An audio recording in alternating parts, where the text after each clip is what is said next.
Gandipet welfare society के ज़ेरे एहतमाम hydra walk को सपोर्ट किया गया।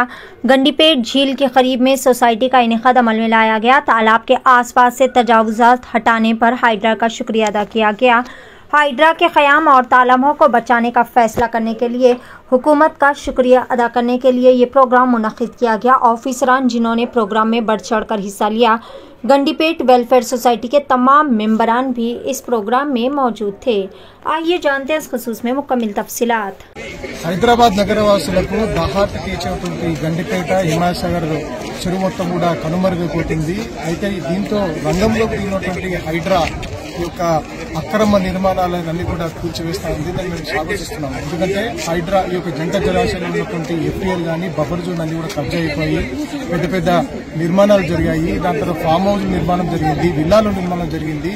ఇదంతా కూడా ఈ యొక్క జంట జలాశయాలకు ఒక ముప్పు అని చెప్పేసి మనం చెప్పుకోవచ్చు.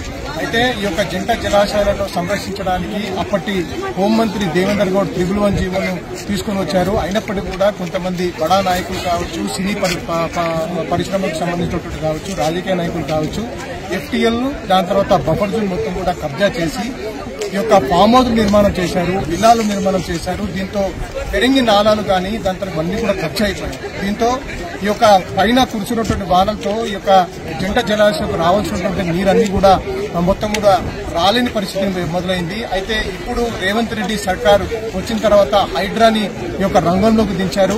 ఐపీఎస్ రంగనాథన్ ఈ యొక్క అక్రమ నిర్మాణాలపై కూడా గుర్తిస్తున్నారు. ఇదంతా కూడా మేము స్వాగతిస్తున్నాము. ఇది ఇప్పటికే ఆగకుండా ఈ యొక్క జంట జలాశయాలను సంరక్షించాలి, హైదరాబాద్ లో ఉన్నటువంటి ఒక చెరువులన్నీ కూడా సంరక్షించాలని చెప్పేసి మేము డిమాండ్ చేస్తా ఉన్నాము. 7,000 పైసలకు ఉన్నటువంటి చెరువులన్నీ కూడా కబ్జా అయిపోయాయి.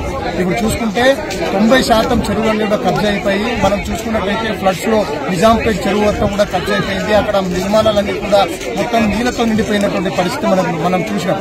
అయితే అలాంటి పరిస్థితి మనకు రాకూడదని చెప్పేసి అనుకుంటే ఈ యొక్క జలాశయాలన్నింటినీ ఎఫ్టీఎల్ లో గానీ బఫర్ జోన్ లో గానీ కబ్జా చేసి నిర్మాణాలన్నింటినీ నేలమట్టం చేయాలి.